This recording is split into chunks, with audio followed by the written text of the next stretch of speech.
ഞാൻ ഇന്ന് വളരെ രസകരമായിട്ടുള്ളൊരു ചോദ്യം ഒരു രാഷ്ട്രീയ നേതാവ് ചോദിച്ചു കണ്ടു. കമ്മ്യൂണിസ്റ്റ് പാർട്ടിയുടെ വിജയരാഘവൻ ആണ് ഈ ചോദ്യം ചോദിച്ചത്. എന്തിനാ എല്ലാവരും കാറിൽ പോകുന്നത്? കേട്ടാൽ നമുക്ക് പൊള്ളൂലേ? ഞാൻ കാർ ഏജൻ്റ് അല്ലേ, കാറല്ലേ എൻ്റെ മെയിൻ. നാട്ടിൽ ആർക്ക് പൊള്ളിനെങ്കിൽ എനിക്ക് പൊള്ളണം. ഞാൻ നോക്കുമ്പോൾ ഇങ്ങനെ എന്തിനാണ് ഇതിപ്പോൾ ചോദിച്ചത്? നടന്നു പോയാൽ പോരെ? ഏത് കാറിലൊക്കെ എന്തിനു പോകണം ചോദിക്കാൻ ഒരു കാരണം ഉണ്ടെങ്കിൽ ഏത് പണ്ട് ആളുകൾക്ക് വഴി ലഭിക്കാനും ആളുകളുടെ സഞ്ചാര സ്വാതന്ത്ര്യത്തിനും വേണ്ടി ചുവന്ന കൊടി പിടിച്ച് മുദ്രാവാക്യം വിളിച്ച് ജനങ്ങൾക്ക് അത് മേടിച്ചു കൊടുത്ത ഒരു പാർട്ടിയുടെ എന്തുണ്ട് പിൻബലവും ഒരു ഹിസ്റ്ററി ഉള്ളൊരു പാർട്ടിയല്ലേ കമ്മ്യൂണിസ്റ്റ് പാർട്ടി. ആ പാർട്ടിയിലുള്ളൊരു നേതാവിന് ചോദിക്കാമല്ലോ എന്തിനാ കാറിൽ പോണത്, ബൂർഷാ കാറിൽ നിങ്ങൾ എന്തിനു പോകുന്നത്? ഏത് ഈ അടുത്ത് നടു റോട്ടിൽ CPM സമ്മേളനത്തിന് വേണ്ടിയിട്ട് വലിയ പന്തലൊക്കെ ഇട്ട് തിരുവനന്തപുരത്ത് നാട്ടുകാരെ വഴി മുടക്കി രാവിലെ മുതൽ വൈകുന്നേരം വരെ ഗതാഗത കുരുക്കും ഉണ്ടാക്കി. അതിൽ കോടതിയുടെ കയ്യിൽ നിന്ന് നല്ല വിമർശനവും കേട്ട് പിന്നെ കണ്ടാൽ അറിയാവുന്ന കുറച്ച് പേർക്കെതിരെ കേസ് കൊടുത്ത് വിട്ടൊരു പരിപാടി. ഓക്കെ, ഇവർക്കാരും പെർമിഷൻ കൊടുത്തു എന്നുള്ളതൊന്നും ആരും അന്വേഷിക്കുകയൊന്നുമില്ല. നടു റോട്ടിൽ ഈ പന്തലിട്ട് ഇരിക്കാൻ ഇവർക്ക് പെർമിഷൻ വേണമല്ലോ. ഇപ്പം നമ്മളൊരു പ്രോഗ്രാം നടത്തണമെന്നുണ്ടെങ്കിൽ ആദ്യം 100 വട്ടം മുനിസിപ്പാലിറ്റി പോലീസ് സ്റ്റേഷൻ കയറി ഇറങ്ങണം നമ്മൾ. പിന്നെ അങ്ങനത്തെ സീനൊന്നുമില്ല. ഭരിക്കുന്ന പാർട്ടി ആയതുകൊണ്ട് നടു റോട്ടിനും കുഴി കുത്തി ഏത് പന്തൽ കെട്ടാം. മനസ്സിലായ? അപ്പം എന്താണെന്നുണ്ടെങ്കിൽ ആ ന്യൂസ് കുറച്ചാഴ്ചക്ക് മുമ്പേ ഉള്ള ഒരു ന്യൂസാണ്. എന്നാലും നിങ്ങളെല്ലാവരും കണ്ടു കാണും. അന്ന് ഞാനിത് ഡിസ്കസ് ചെയ്യാമെന്ന് എന്താണെന്ന് വെച്ച് കഴിഞ്ഞാൽ, ഞാൻ നോക്കുമ്പോൾ എല്ലാ രാഷ്ട്രീയക്കാരും കമ്മ്യൂണിസ്റ്റ് ആണെങ്കിലും കൊങ്ങിയാണെന്നുണ്ടെങ്കിലും സംഖ്യയാണെന്നുണ്ടെങ്കിൽ ഹിന്ദു ആണെങ്കിലും ക്രിസ്ത്യൻ ആണെങ്കിലും മുസ്ലിം ആണെന്നുണ്ടെങ്കിൽ ആഘോഷം ഉണ്ടെങ്കിൽ റോട്ടിലേക്ക് ഇറങ്ങി തുള്ളിക്കോളും, അല്ലെങ്കിൽ റോട്ടിൽ അങ്ങോട്ട് എന്ത് ചെയ്യും പന്തൽ കെട്ടി ആഘോഷിച്ചോളും. റോഡ് എന്ന് പറഞ്ഞു കഴിഞ്ഞാൽ ഇതിനാണ് എന്നുള്ളതാണ് നമ്മളെ ഇങ്ങനത്തെയൊക്കെ പരിപാടി കാണിക്കുന്നവന്മാരുടെ വിചാരം. ഓക്കെ, എന്നാലും ആ ന്യൂസ് ഞാൻ ഒന്നുകൂടി പ്ലേ ചെയ്യാം. വഞ്ചിയൂർ കോടതി പരിസരത്ത് നിന്ന് പോലീസ് സ്റ്റേഷൻ വരെ നീളുന്ന റോഡ് നെടുനീളത്തിൽ അടച്ചുകെട്ടിയാണ് പാളയം ഏരിയ സമ്മേളനത്തിന് പൊതുസമ്മേളന വേദി പണിതത്. 2 വരി ഗതാഗതം അതോടെ ഒറ്റ വരിയിലേക്ക് ചുരുങ്ങി. റോഡരികിലെ പാർക്കിംഗ് കൂടിയായപ്പോൾ വാഹനങ്ങൾ ഞെരുങ്ങി. രാവിലെ മുതൽ തുടങ്ങിയ ബ്ലോക്ക് 4 മണിക്ക് സ്കൂളും ഓഫീസും എല്ലാം വിട്ടതോടെ വൻ കുരുക്കായി. വാഹനങ്ങൾ തിക്കിത്തിരക്കി റോഡ് നിശ്ചലമായി. നമുക്ക് എന്ത് ചെയ്യാം, കഷ്ടപ്പെടുന്ന കുഞ്ഞിനെ കൊണ്ട് വീട്ടിലേക്ക് പോകുന്നതാണ്. കുഞ്ഞാണ് വീട്ടിലെത്തണ്ടേ. ഇത്രയും ഈ ചൂടത്ത് ഇത്രയും ബുദ്ധിമുട്ടിയാണ് നമ്മൾ യാത്ര ചെയ്യുന്നത്. കുഞ്ഞിനെ ഡിസ്ചാർജ് ചെയ്തുകൊണ്ട് പോകുന്ന വഴിയാണ്. എളുപ്പ വഴി എന്ന് വിചാരിച്ചാൽ ചെയ്ത വഴി വന്നത്. അപ്പോഴാണ് ഈ കാണിച്ചു വെച്ചിരിക്കുന്നത്. പോലീസ് അതിന് പ്രൊട്ടക്ഷനാണ്. രാവിലെ മുതലേ ബ്ലോക്കാണ്. എന്ത് ചെയ്യാം, ഇതുകാലം മൈതാനത്തെല്ലാം കൊണ്ടുവച്ചെങ്കിൽ പോലായിരുന്നു. കുട്ടികളെ വീട്ടിൽ കൊണ്ടുപോകാൻ പറ്റുന്നില്ല. എന്ത് പറ്റിയാ, എന്ത് തോന്നിയവാസമാണെങ്കിലും അവർ കാണിക്കാം. എന്ത് ചെയ്യാൻ പറ്റും? ഞങ്ങൾ അനുഭവിക്കണം, ഞങ്ങളാണ്. എന്ത് ചെയ്യാൻ പറ്റും? ഈ കുട്ടികളിരുന്ന് വിഷമിക്കുകയാണ് വണ്ടിക്കകത്ത്. പോലീസ് എത്തി ഏറെ പണിപ്പെട്ടാണ് കുരുക്കഴിച്ചത്. അടച്ചിട്ട റോഡ് വഴി പോകേണ്ട വാഹനങ്ങൾ ഇരുവശത്തു നിന്നും വഴിതിരിച്ചുവിട്ടാണ് പ്രശ്നത്തിന് താൽക്കാലിക പരിഹാരമുണ്ടാക്കിയത്. ഫലത്തിൽ തിരക്കേറിയ സമയത്ത് നഗരമാകെ കുരുക്കിലായി. പൊതുവഴി അടച്ചുകെട്ടിയുള്ള പൊതുസമ്മേളനങ്ങൾ വിലക്കി കോടതി ഉത്തരവുകൾ നിലവിലുണ്ട്.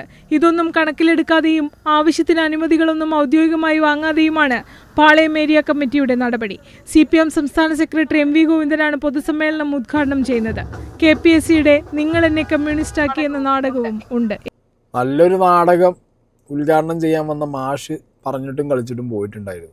ഇവരുടെയൊക്കെ ഒരു കോമൺ സെൻസാണ് ഞാൻ ആലോചിച്ച് നോക്കുന്നത്. ഈ രാഷ്ട്രീയക്കാർ നമുക്ക് ചെയ്യുന്ന ഏറ്റവും വലിയ ഉപദ്രവം എന്താ പറയുക? ഇവർ എന്തുണ്ടായാലും ഇവർക്ക് പ്രൊട്ടസ്റ്റ് ചെയ്യണമെങ്കിലും ഇവർക്ക് സന്തോഷം പ്രകടിപ്പിക്കണമെങ്കിലും ഇവർക്ക് ഇതേപോലെ ഇവരുടെ പാർട്ടി സമ്മേളനങ്ങൾ നടത്തണമെന്നുണ്ടെങ്കിലും വല്ല കണ്ടത്തോ പാടത്തോ പോയി ചെയ്യേണ്ട പരിപാടി അവിടെ ചെയ്യാതെ റോഡിൻ്റെ നടുവിൽ വന്നിട്ട് ഷോ കാണിക്കുമ്പോൾ നമ്മൾ ദിക്കി നിരങ്ങി പോകണം. ഇനി 10 ആളുള്ള ഒരു പാർട്ടിയുടെ സമ്മേളനത്തിൻ്റെ സമയമാണെങ്കിൽ ഏതെങ്കിലും ബൈക്കിലോ കാറിലോ പോകുന്ന നമ്മൾ എന്താ ചേട്ടാ ഒന്ന് അങ്ങോട്ട് നിങ്ങോന്ന് ചോദിച്ചു കഴിഞ്ഞാൽ കഴിഞ്ഞിടെ പിന്നെ ഹെൽമെറ്റിന് വന്ന് അടിയായി, കാറിന് ചില്ല് കത്തി അടിയായി, ഇൻക്ലാബ് വിളിയായി.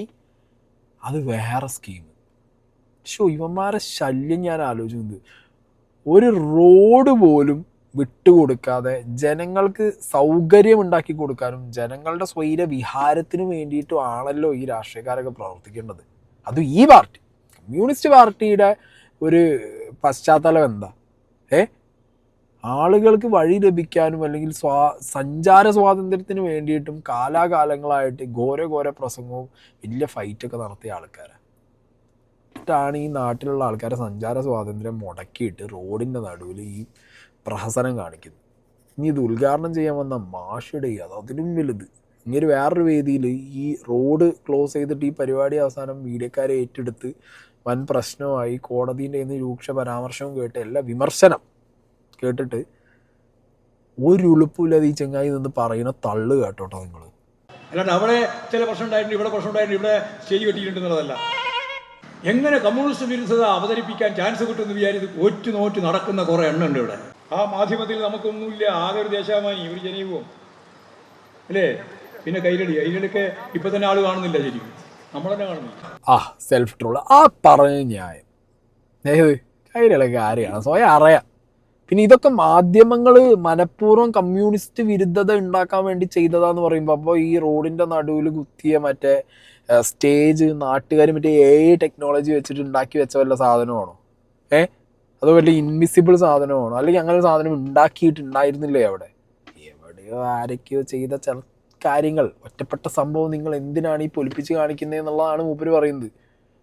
തിരുവനന്തപുരം നഗരത്തിൻ്റെ നടുവ് കൊടുന്നിട്ട് റോഡ് മുടക്കി ഈ സ്റ്റേജ് ഉണ്ടാക്കി അത്രയും നാട്ടുകാരെ രാപ്പകലില്ലാതെ കഷ്ടപ്പെടുത്തിയിട്ട് നിന്ന് ക്യാപ്സ്യൂള് ന്യായീകരണം.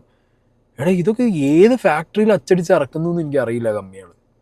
അത് ഇങ്ങേരായിട്ട് വീട്ടിൽ നിന്ന് കൊടുന്നിട്ട് ബാക്കി ഡിസ്ട്രിബ്യൂട്ട് ചെയ്യാമെന്നോ എനിക്കറിയില്ല. ഇമ്മാതിരി ന്യായീകരണം അല്ല. ഒരു കാര്യം ക്യാപ്സ്യൂൾ അല്ലാതെ പറഞ്ഞു, ദേശാഭിമാനിയും കൈരളിക്കൊന്നും നാട്ടുകാരും മുന്നിൽ പോയില്ല കാര്യമൊന്നുമില്ല. എന്തിനും നമ്മൾ വരെ കാണാറില്ല എന്നുള്ളത്. അടച്ചുപൂട്ടി പോണം മിസ്റ്റർ എന്നാ.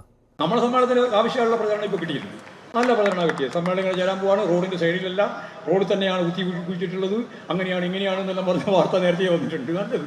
എല്ലാറ്റിനും ഒരു വൈരുദ്ധ്യാത്മകതയുണ്ട് എന്ന് പറഞ്ഞാൽ, ഒരു പോസിറ്റീവ് ആണെങ്കിൽ മറ്റൊരു നെഗറ്റീവ് അതിൻ്റെ കൂടപ്പുറപ്പായിട്ട് തന്നെയുണ്ട്. നിങ്ങൾ നെഗറ്റീവ് ഉണ്ടാക്കാൻ വേണ്ടിയിട്ടാണ് പ്രവർത്തിക്കുന്നതെങ്കിലും ആ നെഗറ്റീവിൻ്റെ ഒപ്പം തന്നെ ഒരു പോസിറ്റീവും ഉണ്ട്. ഒരു മനുഷ്യൻ തന്നെ രണ്ടാണ്. ഒരേ ഒരു മനുഷ്യനെ നമ്മൾ കാണുന്നു, ആ മനുഷ്യൻ നമ്മൾ കാണുന്ന മനുഷ്യനുമാണ്, നമ്മൾ കാണാത്ത മനുഷ്യനും ചേർന്നതാണ് ഒരു മനുഷ്യൻ. കേൾക്കുന്നതിൻ്റെ അപ്പുറം കേൾക്കാനും വരികൾക്കിടയിൽ വായിക്കാനുമുള്ള മലയാളിയുടെ ശേഷി കൊണ്ടാണ് communist party of India Marxist നിലനിൽക്കുന്നത്. Communist party of India Marxist നിലനിൽക്കുന്നുണ്ടോ?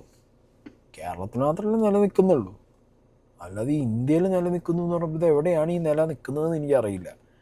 പിന്നെ ചോദിച്ച ചോദ്യം ഇങ്ങനെ പറഞ്ഞ ഉത്തരം, അല്ലെങ്കിൽ ഇങ്ങനെ പറയാൻ ഉദ്ദേശിച്ച കാര്യം എന്താണെന്നുള്ളത് എനിക്കൊരു പിടിയും കിട്ടിയില്ലേ. ഒരാൾ തന്നെ നമ്മൾ കാണുന്നതുമാണ് നമ്മൾ കാണാത്തതുമാണ്, പോസിറ്റീവ് ആൻഡ് നെഗറ്റീവ്. റോഡിൻ്റെ നടുവ് കൊടുന്നിട്ട് ഇത്രയും വലിയ സ്റ്റേജ് കിട്ടിയത് പോസിറ്റീവ്. സ്റ്റേജ് കിട്ടിയ കാരണം അവിടെ ഗതാഗത കുരുക്കുണ്ടായപ്പോൾ അത് നെഗറ്റീവ്. ഇതുകൊണ്ടുണ്ടായതല്ല അത് ഇത് റേ. എൻ്റെ കുഞ്ഞ്, ഈ രീതിയിലുള്ള തള്ളുകളൊക്കെ കേട്ട് കൈയടിക്കുന്നവന്മാരെയാണ് ഞാൻ സത്യം പറഞ്ഞ ആലോചിച്ചുകൊണ്ടിരിക്കുന്നത്. അവർ A ക്ലാസ് കമ്മികൾ, അടിമകൾ, കഷ്ടം തന്നെയാണ് കേട്ടോ ഇവരുടെയൊക്കെ കാര്യം. ഇനി ഇത് മാഷ് പറഞ്ഞ സംഗതി, ഇനി അതല്ല ഇന്നത്തെ പരിപാടിക്ക് ഞാൻ വരാം. എന്തിനാ എല്ലാവരും കാറിൽ പോകുന്നത്? നടന്ന് പോയാൽ പോരെന്നാണ് വിജയരാഘവൻ ചോദിച്ചിട്ടുള്ളത്. മൂപ്പര് പറഞ്ഞത് ഇങ്ങനത്തെ ഒരു മൈതാനം കിട്ടിയില്ല. അപ്പൊ റോട്ടക്കിൽ ഒരു പൊതുയോഗം വെച്ചു. സഹിച്ചൂടാ, അയ്യോ റോട്ടക്കിൽ മാർക്സിസ്റ്റ് പൊതുയോഗം വെച്ചു. കാറ് പോവാത്ത റോട്ടിൽ സ്റ്റേജ് കെട്ടി, കുടുങ്ങിയില്ലേ മനുഷ്യൻ? എന്തൊരു ട്രാഫിക് ജാം. അല്ലെങ്കിൽ ഇവിടെ ട്രാഫിക് ജാം ഉണ്ടായില്ലേ? ഇപ്പൊ ഇന്ന് ഇവിടെ ഒരു ട്രാഫിക് ജാം ഉണ്ട് നമ്മളെ പൊതുയോഗത്തിന് നിന്ന്. അല്ലെങ്കിൽ കേച്ചേരിയിൽ ട്രാഫിക് ജാം എന്ത്? ഞാൻ അതിലെ പോകണ്ടേ, ഞാൻ ഇടയ്ക്കാണല്ലോ. 10 മനുഷ്യൻ പോകുമ്പോൾ എത്ര സ്ഥലം പോരെ? 10 കാറ് പോകാൻ എത്ര സ്ഥലം വേണം നിങ്ങളൊന്ന് ആലോചിച്ച് നോക്കിയേ. അത് ആരും പറയുന്നില്ല. ഇവരെല്ലാവരും കൂടി കാറ് പോകേണ്ട കാര്യമുണ്ട്, നടന്നു പോയപ്പോഴും. എന്താ പണ്ടൊക്കെ നമ്മൾ നടന്നു പോയില്ലേ? ഇത്ര കാറ് വേണമെന്ന് നിങ്ങൾ ആരെയും ചോദിക്കില്ല, ആരും ചോദിക്കില്ലല്ലോ. എന്നാ ഇത്ര വലിയ കാറ് വേണോ? അത് വേണം. എന്നൊരു കുഞ്ഞിക്കാറ് പോയപ്പോഴും പിന്നെ ഏറ്റവും വലിയ കാറ് പോകുമ്പോ അത്രയും സ്ഥലം പോവല്ലേ? 25 കാറ് ഇങ്ങനെ കിടക്കുമ്പോ നിങ്ങൾ ആലോചിക്കേണ്ട എന്താ? 25 കാറ് കിടക്കുന്നു എന്നല്ല, 25 ആളെ ഉള്ളൂ എന്നാ. മനസ്സിലായി? ആ കാറിലാരാ? ഇവിടെ മുഖ്യമന്ത്രിക്ക് പോകാൻ ഹെലികോപ്റ്റർ ഉണ്ട്, മുഖ്യമന്ത്രിക്ക് പോകാൻ ഇവിടെ കിയ കാർണിവൽ ഉണ്ട്. അതിൻ്റെ വില എത്രയാണെന്നറിയൂ? ഇന്നോവയുണ്ട്. മുഖ്യമന്ത്രി പോകുമ്പോൾ എസ്കോട്ട് പോകാൻ മുന്നിലും ബാക്കിലുമായിട്ട് വണ്ടികളുണ്ട്. മുഖ്യമന്ത്രി പോട്ടടി, ഇവിടെ പല മന്ത്രിമാർക്കും എസ്കോട്ടും അവരുടെ വാഹനം അടക്കം എത്ര വാഹനങ്ങളുണ്ട്. അതിനൊക്കെ അകത്ത് ഈ മന്ത്രിമാരും പരിവാരങ്ങളും വീട്ടുകാരെയും കൂടിയും കൂട്ടിയിട്ടാണോ പോണേ? അതോ ഈ നാട്ടുകാരെയൊക്കെ കയറ്റിയിട്ടാണോ പോണേ? നാട്ടുകാർ കാശ് മുടക്കി കാറ് മേടിക്കുന്നത് കൊണ്ടാണ് ഇവിടെ ഈ ഖജനാവിലേക്ക് കുറച്ച് പൈസ തള്ളി കയറുന്നത്. മനസ്സിലായോ? ഇൻഗ്രാബ് സിന്ദാബാദും പരിപ്പ് വടയും മറ്റേ കട്ടൻ ചായയും ബീഡിയും വലിച്ച് നാട്ടുകാർ മുണ്ടും മുറുക്കിയാണ് നടന്നു കഴിഞ്ഞാൽ ഇവിടുന്ന് എടുത്തിട്ട് ഈ സംഗതികളൊക്കെ ചെയ്യും? ഇവിടെ ഒരു പാടോ അല്ലെങ്കിൽ ഇവിടെ വേറെ എന്തെങ്കിലും ഒരു ഒഴിഞ്ഞ പറമ്പോ കിട്ടാഞ്ഞിട്ടാണോ? അല്ല, അഹങ്കാരം. ഞങ്ങൾ ഭരിക്കുന്ന പാർട്ടിയാണ്, ഞങ്ങളെ പാർട്ടീൻ്റെ പരിപാടി നടു റോട്ടിൽ നടത്തണം. നന്നായി മറ്റേ ശൂന്യാകാശത്ത് പോകണമെന്ന് പറയാഞ്ഞത്. ചിലപ്പോൾ അതും പറഞ്ഞു കളയും. ചിലപ്പോൾ കമ്മ്യൂണിസ്റ്റ് പാർട്ടി ഓഫ് ഇന്ത്യയാണ്, ഞങ്ങൾക്ക് അന്ന് സ്പേസിൽ വെച്ചിട്ട് ഈ പരിപാടി നടത്തണം, ചന്ദ്രനിൽ വെച്ചിട്ട്. ചിലപ്പോൾ അതും പറഞ്ഞു കളയും. എടോ, എന്ത് ലോജിക്കില്ലാത്ത വർത്താനാണ് ഇയാളൊക്കെ പറഞ്ഞുകൊണ്ടിരിക്കുന്നത്. ഒരാളുടെ താല്പര്യമാണ്. അയാളുടെ ഇഷ്ടത്തിന് വണ്ടി വാങ്ങുന്നു, അയാൾ കാശ് മുടക്കി ടാക്സ് അടച്ച് അയാൾ വണ്ടി വാങ്ങി അയാളുടെ പെട്രോളും ഡീസലും അടിച്ച് അയാളെ പണിക്ക് പോവാണ്. അയാൾ പണിയും തോരോ ഇല്ലാതെ ഈ ടാർപ്പായും വലിച്ചു കയറ്റി ഉള്ള മറ്റേ ക്യാപ്സ്യൂളും നിന്ന് വന്നിരുന്ന് മറ്റേ പരിപ്പുവട കമ്മ്യൂണിസം വിളിച്ച് പറയുന്നതാണോ? നാട്ടുകാർക്ക് ഒരു പണിക്ക് പോകണ്ടേ? ഇനി ഈ പറയുന്ന ആളുകൾ ആദ്യം എന്താ ചെയ്യുന്നത്? സഖാക്കന്മാർ വീട്ടിലുള്ള വണ്ടിയൊക്കെ വിറ്റിട്ട് നാട്ടിലിറങ്ങി നടക്കി. പണ്ട് അങ്ങനെ നടന്ന കമ്മ്യൂണിസ്റ്റുകാരുണ്ട്. അതുകൊണ്ടാണ് പാർട്ടിയും പ്രസ്ഥാനവും വലുതായത്. നാട്ടുകാരുടെ മനസ്സിൽ ഇന്നും പാർട്ടിയും പ്രസ്ഥാനം എന്ന് പറഞ്ഞു കഴിഞ്ഞാൽ അങ്ങനെ അധ്വാനിച്ച നേതാക്കന്മാരുള്ളതുകൊണ്ട് വന്ന പാർട്ടിയും പ്രസ്ഥാനമാണ്. അല്ല ഇന്നത്തെ പോലെ മറ്റേ കോണ്ടാസയിലും ബെൻസയിലും എന്നുള്ളതൊക്കെ മാറ്റിയിട്ട് BMW പോർഷയിലും എന്നൊക്കെ പറയേണ്ട അവസ്ഥയാണ്. എന്നാൽ പിന്നെ കഴിഞ്ഞ വട്ടം ബസ് വാങ്ങേണ്ട ആവശ്യമുണ്ട്. ബസ് കട്ടപ്പുറത്താണ്. നവകേരള യാത്ര എന്നും പറഞ്ഞ് ഇറങ്ങി തിരിച്ച് പോയിട്ട് കോടിക്കണക്കിന് ഒരു KSRTC വാങ്ങി മ്യൂസിയത്തിൽ കൊണ്ടുപോയി വെക്കുന്നൊക്കെ തള്ളി വിട്ടിട്ട് ആ ബസ്സിൻ്റെ അവസ്ഥ ഇപ്പോൾ കണ്ടവരുണ്ടോ എന്ന് എനിക്കറിയാൻ പാടില്ല. റൂട്ട് ഓടിയെന്ന് അതും നിർത്തി. നടന്നാൽ പോരെ ഇതിലെന്താ എല്ലാത്തിനും കൂടി നേതാക്കന്മാർക്ക്? കേരളത്തിന് ഇങ്ങേ തല മുതൽ അങ്ങേ തല മുതലേ കാസർഗോഡ് മുതൽ തിരുവനന്തപുരം വരെ നടന്നാൽ പോരെ? എന്തിനായിരുന്നു ആ പ്രദർശനമൊക്കെ കാണിച്ചിട്ടുണ്ടായിരുന്നേ? പറയാം, ഭയങ്കര സുഖമാണ്. മൈക്ക് കിട്ടിയാൽ 4 ഡയലോഗ് അടിച്ച് ചലയ്ക്കാൻ ആർക്കും പറ്റും. മനസ്സിലായോ? പൊതുജനത്തിന് ശല്യമുണ്ടാക്കുന്ന രീതിയിൽ ഇനി ഏത് കൊമ്പത്തെ തമ്പുരാൻ റോഡിൻ്റെ മുകളിൽ ഇങ്ങനത്തെ ഷോ കാണിച്ചാലും പോലീസുകാർ കൃത്യമായിട്ടുള്ള നിയമ നടപടി എടുക്കണം. അതിന് പോലീസുകാരെ കൊണ്ട് പറ്റൂല. മനസ്സിലായോ?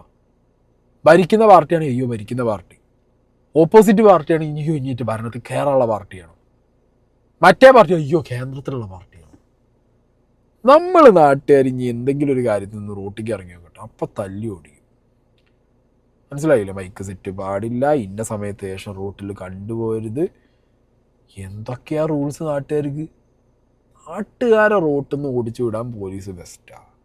പക്ഷെ അതേ നാട്ടുകാരുടെ കയ്യിൽ പാർട്ടി കൊടിയോ അല്ലെങ്കിൽ എന്തെങ്കിലും മതത്തിൻ്റെ ചിഹ്നമോ കയറി കഴിഞ്ഞാൽ പണിവാളി. ഇവിടെ ആദ്യം മാറേണ്ടത് പോലീസിങ്ങാണ്. പോലീസാണ് ഇവിടെ ആദ്യം മാറേണ്ടത്. ഒരു രാഷ്ട്രീയക്കാരനെയും ഒരു മതത്തിൻ്റെ ഇതും നോക്കാതെ നിയമം അനുസരിച്ച് ഇവിടെ കാര്യങ്ങൾ മുന്നോട്ട് നടപ്പാക്കാൻ പോലീസിനെ കൊണ്ട് പറ്റണം. അത് നടക്കില്ല. ഓക്കെ? അപ്പം പിന്നെ ഇതേപോലുള്ളവന്മാർ വന്നിരുന്നിട്ട് അടിക്കുന്ന ഉളുപ്പില്ലാത്ത വർത്താനം പൊതുജനം കേൾക്കണം എന്നുള്ള അവസ്ഥയാണ് നമ്മളത്. ഇത് കേട്ട് കൈയടിക്കാൻ ഇതിൽ പോയിരിക്കുന്നവന്മാരുടെ അവസ്ഥയാണ് ഇരിക്കുന്നത്. എൻ്റെ പൊന്നെ, കാറിൽ പോകുന്നത് എന്തിനാ? നടന്നു പോയാൽ പോരെ. നീ പറയണ വ്യക്തി ഒരു കാര്യം ചെയ്യും, ഇനി കാലകാലം നടന്നാൽ മതി. മാതൃകയാവും സഖാവേ, നടന്ന് മാതൃകയാവും. കാറിൻ്റെ ആവശ്യമില്ല, നടക്ക്.